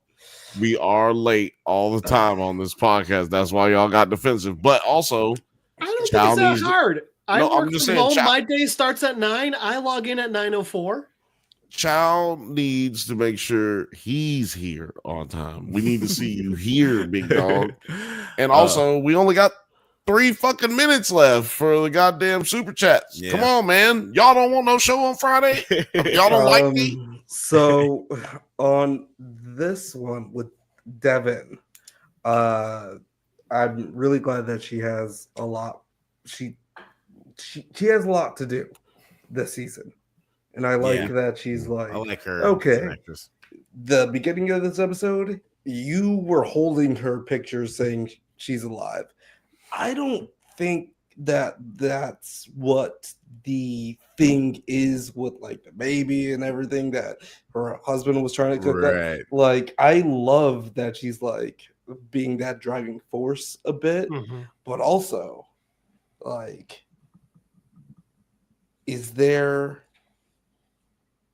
Because is she going to like then take a back seat to this season? Because when she starts bringing up on the scene, you know what? Back the fuck off. If Rickon died, if Rickon burned. The thing is that, first of all, that's the thing about the intro, right? Like you saw the intro with the car in the lake, but at the same time, he said he saw her burned up. So ain't no car in no lake that she burned up. Exactly. So and also as far as Devin goes, Devin was barely in season 1. And yes, and even though she was barely in season 1, she still played a big part. And I think that's going to be something similar to go on here. I don't think you're going to see Devin for another 6-7 episodes, maybe. That would make me sad. Unless they're just gonna, but I mean that's what happened in season 1. And I mean, unless they're gonna divert completely away from that, and then but I just don't see how you make her an elaborate part of this show as far as it goes being an outie, because she don't know nothing. I can see her being someone that runs like reconnaissance for outie Mark and feeds him information, tries to figure out like who he works with. Maybe it's she finds Irv next. Damn, man. Irv is on the up and up. Damn, man. Now I found bad. Now I feel bad. And Irv would have to find her because she don't know who Irv is. Now I feel bad because Chow Tintin, he said, ha. He said, ha, I'm sorry, friends. It's my first time here. Great conversation you guys have it going on. I apologize for. Thanks for coming in. Well, no. We are sorry for going in hard on you. I'm not sorry. I'm sorry. But also, he doesn't need to be here on time. I'm not going to give you detention this time. Just be here on time. Every Monday 8:15 p.m. Pacific time. We had to say 15 because we kept 15-ish. Well, look, if we showed kept up- saying 8 p.m. and then we kept doing it at 8:15, and then I said 8:15, and now we're like 8:20. So we're showing up almost on there. time is a good skill to have. We're almost there. But yeah, like I do think that we're going to see more Divin in this this season because like they're kind of setting her up as like in the first season they kind of set her up as just like a very grounded, very rational person who sees this whole Severance situation on like a more macro scale. Is like, wait, well, how does this affect you emotionally on the long term? How does this affect people in the long term? And now that she's been thrown smack dab in the middle of this controversy, like it's kind of interesting to. I think that like by the ends of the. You got my stuff. Okay, right on, Chow. Oh, you didn't have to say them. That's why I was pointing. It's funny. But yeah, like because of this situation at the end of the episode, like I feel like Mark is going to have some questions, and like his sister is going to be the only person he can turn to rationally. It was like everybody else is kind of just seeing this as, you know, whatever. Rickon is just, I think it's like your everyman of this world. I have to and disagree his sister with you, is bro. just going to be the person that's going to help him. I have to disagree with you because that's not the only person that he knows that he can go to. And she is actually less knowledgeable than the other person that I'm about to mention, and that's the black lady. Forgetting about the black lady from season 1, who is the one who created the Severance program. The doctor? Yes, she's the one who, and also murderer. Integration. Also murderer. I prefer baseball bat enthusiast. Yes. Also, yes. Louisville But Slugger. only thing is, he doesn't know where she is. She's a ghost. Well, if he's looking for help, that's what makes it But so also, hard. hold on. The other ally he has, y'all mentioned him early. It's what's his name? Ivan. Is it Ivan? Irving. Yeah, Irving. His Audi is already. He has already been investigated. That's I like think what we he's like found out in the. ex-military. That's a good point. Well, no, he'd he's already been in. ex-military But or look, he'd something. been investigating Lumen for a long ass time. I was gonna say years, but he had been investigating Lumen for a long time. He says in season 1 that he's been there for like 6 years, but at some point he says that he's been in the refinement for 2 years or 3 years or something like that. So- He's been there longer than he has been. That's in why I feel refinement. like his Audi is going to link up with Mark Scout. Mark's no, out. not with Mark Scout, but with his sister. Yeah, I don't think so. I think he's gonna is go find Mark. trying Why would he find his sister instead of Mark? just happenstance or whatever. But I think because she is like going to be constantly investigating, she could be outside seeing who is walking in and out, might even reach out to him because she seems to be hot on this trail trying to figure shit out. And we do get this clip here of like when like Bert, like we all remember Christopher Walken's character, like where he like rolls up on John Turturro's character. Looked like he was in an Impala. Yeah, because I was kind of surprised. Like I assumed that this was like a Milchick or something, or like Icelandic dude like coming up doing some surveillance. But like here it is. Liz, thank you. Oh, our nips just touched. Mine are so hard. Mine are different sizes. So you can see like how like menacing, like especially with the music in that moment. With the music, like it seems like really menacing, but like if I murder like, your well, Audi, I know you're tell because I'm cool. I know your tell now. No, you can't. Trust me. I figured it out because I was like, it's going to be this clip. I knew it was going to be that clip. I can't murder you because that'd be dick to do to bill for rent. Myself yeah, thank you. Exactly. Thank you. Appreciate the concern. So, I mean, I thought that it was a compelling scene, personally. What do you guys think is going to happen with Aaliyah Shalka and the other Severance workers that he? I think they're out of here. No, we saw them. We saw what's his fuck getting booted and pissy. Saw him. Yeah, he's going to Grand Rapids. He was the transfer. So he was the transfer, but the other two were layoffs. from a different. The way they were saying it, like from like Department X or some shit, like Right, everything and about, and they didn't say layoffs; they said fired. So it made it seem like they were. They did say layoffs. They did say layoffs. I watched it again today. They did say layoffs because I didn't catch it the first time, but they did say layoffs. But the reason that matters is because they don't mention things in this show. Oh yeah, here we go again. They don't mention things in this show without them coming to pay it back. Yeah, everything they mention has a bigger meaning. Like, by the way, I don't know if you guys caught it. I think Irv's dad was part of the first step of the Severance program. Yeah, that was Irving's stuff. Article. Yes, well, and that article. That was Irving's dad stuff. Yes. Mm-hmm. Yep. And I don't think Irving was in the military. I think his dad was in the military. Yeah. His dad was in the Navy. Right. But that article was of an older man who looked like the same guy that was in that picture of his dad. And that article referenced the Severance program from a while ago. So I think that's why Irving got into the program. Right. Yeah, that would be dope. But it seems like that may be the case. And if you go back to season 1 where Irving is like drinking mad coffee, listening to loud metal music while he's painting the dark room with the elevator. Yeah. But that's why it leads me to believe that he's been there for some mad years.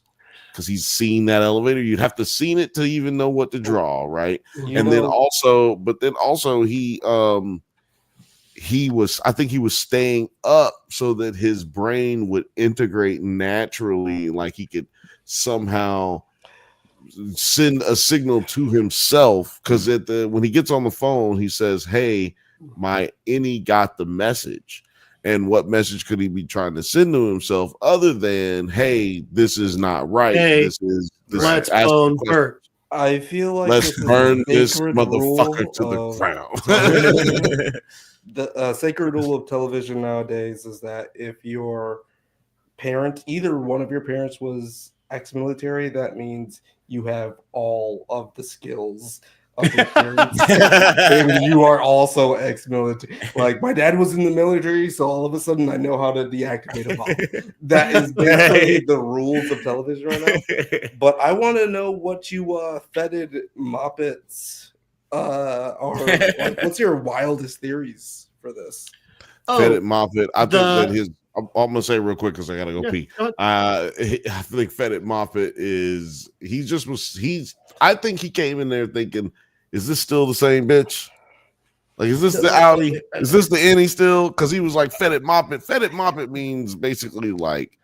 I thought it was a code word. But I was more meaning like, what's your wildest theories for it overall? Rather, I was trying to give it to you, but now I gotta go pee. See, I was trying to give it to you, but cut me off. Now I gotta go pee. I don't think it's a wild theory, but the heli we're seeing on the Severance floor, that's Audi Ellie. We haven't seen any Ellie again. Yeah, I agree. I think it's kind of obvious. Okay, or maybe not obvious, but I think like I think they're laying a lot of they're laying enough of the subtle clues that it's like, yeah, that's clearly Audi Ellie. The biggest theory the biggest clue for that to me was when in the last episode there was a little moment where Helly was like, "I'm not like you," and then Mark was like, "What?" He's like, "I mean, we're not like our Audis." Right. Yeah, and she like that was like just like her little like entitlement rich person like self coming out for a second. It's like, "Oh, don't touch me, you fucking sick poor person. You dirty poor." Put me down. Plus, I don't know. I won't give you a hug. I'll definitely give you a hug later. Plus, I don't know if it was last episode or this episode, but I mean, like, she was about to get off on that kiss video, you know? Oh, she was like, "I've never felt this way before." That is, that's super creepy. Yeah, like that. It's like, oh, my urges. I thought that Mark had some sort of like higher purpose in in Lumen, and that's why he was being treated with such high regard. But I think that like that's my biggest theory is that Helly is gonna go like crazy psycho in love with him, and that like just from these experiences that she wasn't able to attain like initially, like her Innie was able to, and that's why he's just like. That's why they give him so much like leeway with all this shit. It's like, oh yeah, like let's bring back his old folks. Let's throw caution to the wind. I completely Well, then, but so like what they my would end up most- doing is when it's like him and Ellie are about to Helly are about to get together, boom, Gemma's back. Yeah. Oh, that's kind of how it happens.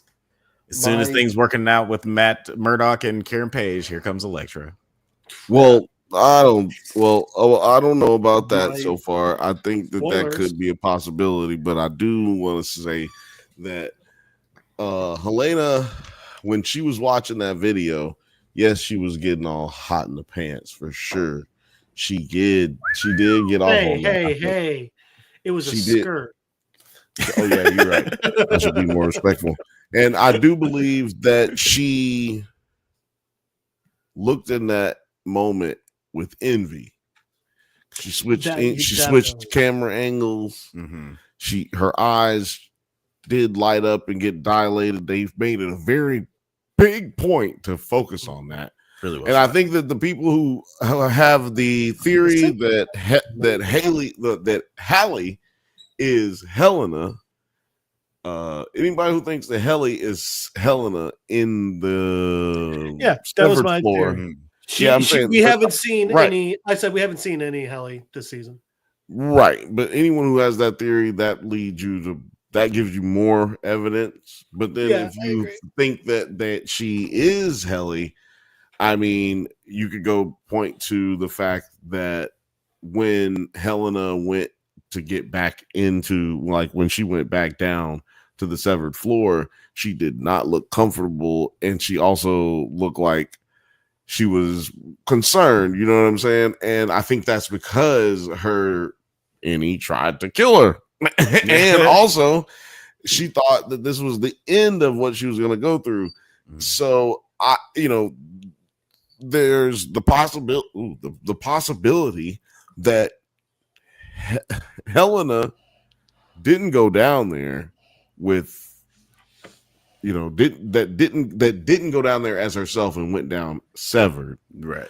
And that she's acting weird because she doesn't want them to know that she basically fucked up, and that also she is Kier. She doesn't want them to know that she is the enemy, because if they find out that she's Kier, is it gonna be all sweet? Yeah, they're definitely I don't think so. And also, there's a chance that she's not. The other reason that I think she's not is reintegration, right? Is she just, did they remove her implant? Did they just cut her off? Because when you go down, we saw that when you're out, overtime protocol is for outside the facility. Overtime protocol is not necessarily for inside the facility. And we know that Pete, once he was reintegrated, he did continue to go to work. He didn't just quit. He did have issues. Well, and he got scared according to the doctor, and then just ran off. So, but the reason Pete was having issues is because all the memories were trying to come back together and converge into one person. I don't think that's what's going on with Ellie. I think they just turned her chip off from the when you go through this floor, that's when it disassociates you. I think that I think she is all outie Ellie. She still doesn't have a single any memory. I hate that we don't have better names for these. I think that what you were saying about the whole hey, she's uncomfortable because she's hey, she's Kier and she's not telling them. I think that is the red herring that they gave us, because it's a very understandable thing for her to when she got out and realized that. It's very understandable for her to come back in and not be oh yeah, I'm part of the monster that did this to us. I think that's the red herring that they're giving us. Well, I do want to. My last point as to where the other side is when she gave the example, like she was like, "Hey, I just grabbed a gardener," and in episode 1, she's like, I grabbed a gardener and I tried to tell him what was going on, like but a night gardener. He said his brother's a cop. Irving was like a night gardener. I just feel like Helena is too smart to be talking about some goddamn. Hey, I think we just reached that. We didn't reach the goal because it ended early, but you know what I'll do? Well, I'll do it. I'll just go ahead and do it anyway. Kyle. Thank you, Brazil Kyle. Yeah, somebody want to read? Somebody read this shit. Don't read this. I'm going to watch. Guys. I'm still here just for you. Chow Tinton says, "Great show, guys. Oh, and just so you know, Chow is the Portuguese equivalent of Kyle. Cheers from Brazil. See you next Monday." Hell yeah! Thank you so much. I really appreciate it. Ciao, Kyle, ciao. Yeah. Applause for you. Thank you so much for hanging out. We're gonna get a better one. We will. And no matter what, I like. May I? He came in clutch. Yeah, he did come in clutch right there. But my biggest theory is that someone, maybe Helly, I'm leaning towards Helly, someone in the series has been severed longer than we've known they were severed. Mm. And it might be Helly. Maybe Helly is actually experiencing like real life for the first time as she is severed. Like, and that is my biggest pie in the sky idea of what a big reveal in the show is going to be. That's my biggest theory. I can see something like that from a fucked up like family like the Keers. But I think that one thing that we can all definitely agree on is that Keir Egan does hold up. Yeah, one thing that is kind of a tell that you got there with that one. One thing that we can all, no, that's not what I was going to say. But I know that. I'm just saying your lead in to change. That was good. That was good. Fuck the joke I was about to say. Thank you for listening. Tell the joke. All right. Real quick. I do don't feel like saying it. He gave us 10, so I looked it up. It's pronounced Kyle. Kyle. Gotcha. But more. Okay. Yeah, just wanted to make sure. I would rather say Kyle than Kyle. Kyle. Oh, everybody. Bantha Bunch fans, Bantha Bunch friends and family. I will not be live, but there will be a show on Thursday, and there will be a chat. Everybody will be able to be in the chat. But I have to go to my son's birthday party. And you know what? People don't be respectful. You know what? I told Alex, I said, you think if I worked on the radio station that motherfuckers would appreciate the goddamn time that I have? Maybe not. I don't know. What's to say? Probably not. But yeah, so there will be a podcast on Thursday. Come over here, 8:15 p.m. Pacific time, and also make sure you're here Friday for the super chatted extra bonus episode on Friday. We will do that one. I will post it early to let y'all know when, but it's probably going to be like 6:15 Pacific time because I'm going to go out afterwards. So make sure you're here. It's going to be earlier for everybody on Friday. That way, everybody can be here a little sooner. But yeah, probably like 5:30, 6:15, and we're going to get it in, man. Don't worry about what we're going to be talking about. Just come through. Come on through for the impromptu live chat this Friday. Jeff, where can the people find you on the interwebs? You can always try and Skype me at Don Cheadle's Driveway at littledickie2.com. It's it's because of the hackers. The hackers. Yep. You can try and find Jeff Madel on Facebook at MadelJeff on Instagram. But as always, the easiest way to find me is just to be here on Monday nights. That is true. That is absolutely true. Bill, where can people find you on the interwebs? Well, you can find me on the Drunk Banthas Instagram at Drunk Banthas. You can find me on Twitter. Just type in Drunk Banthas. Type in Nerds at Night. You can find me on the Nerds at Night channel on YouTube and the Drunk Banthas channel on YouTube. It's crazy how you can find me in the same places of all these names with the same names. That's true. And it's crazy. It's such a crazy coincidence. Your favorite cousin, me, is always available on Thursdays. Every fucking Thursday, 8:15 p.m. No matter even if my son has a birthday. I am right here for you. Right here. Thank you for listening to the Drunk Banthas podcast. We do this every Monday at 8 p.m. Pacific time, but don't forget to like and subscribe so you can get updates on new videos. Check us out on Twitter, IG, TikTok, Letterboxd, likewise, all the internet things at the Drunk Banthas. Till next time, stay safe, my little fetid Muppets, and may the force be with you. Should have seen that one coming. You didn't see that coming? Go outside, nerd. Get out. Go. I ain't got time to be distracted by your worthless chime-ins. Go.